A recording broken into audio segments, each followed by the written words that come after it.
Hi everyone. Welcome to my YouTube channel. Today I will show you how to enable proxy settings in CapCut on your PC. Using a proxy can significantly speed up the editing process. Open CapCut and click on the Settings icon. Select Settings and then go to the Performance tab.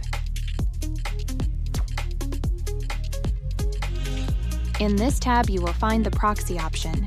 Enable the default proxy for new projects by checking the box. You can also change where the proxy files are saved.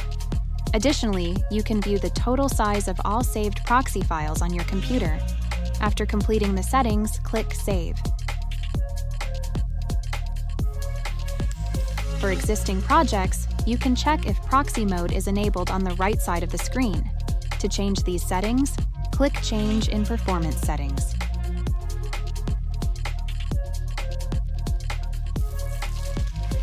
Enable or disable Proxy Mode and select a resolution for proxy files.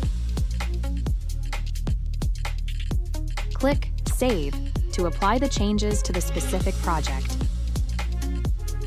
That's it. Thanks for watching.